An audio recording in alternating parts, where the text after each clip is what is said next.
کون و مکان کی ایک ایک چیز سوچنے والے کے سامنے اللہ تعالیٰ کی توحید کو بیان کرتی ہے۔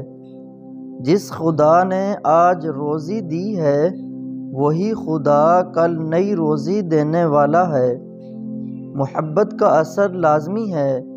اہل تقوی کی صحبت سے ان کے تقوی کا اثر پڑتا ہے۔ تو نعمت کا شکر کیسے ادا کر سکتا ہے جبکہ تیرا شکر ادا کرنا اس کے احسان سے ایک نئی نعمت ہے۔ کامیابی صرف ایک ہی جگہ تیرا انتظار کر رہی ہے اور وہ جگہ ہے جہاں تم اپنی خطاؤں کا اعتراف کرتے ہو۔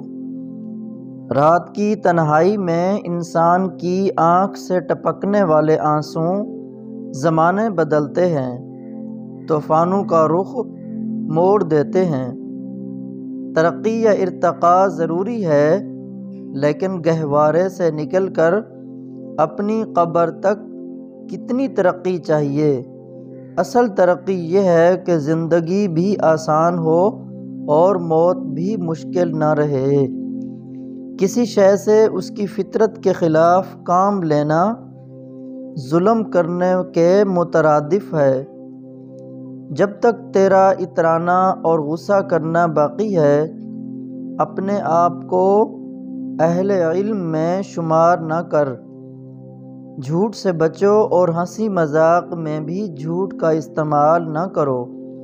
اس کا نتیجہ یہ ہے کہ اللہ تعالی شرح صدر فرمائے گا اور علم صافی عطا کرے گا۔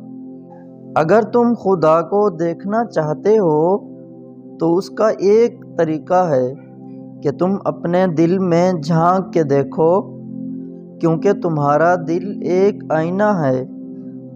اگر یہ بدی سے پاک ہو تو اس میں خدا بھی نظر آ سکتا ہے۔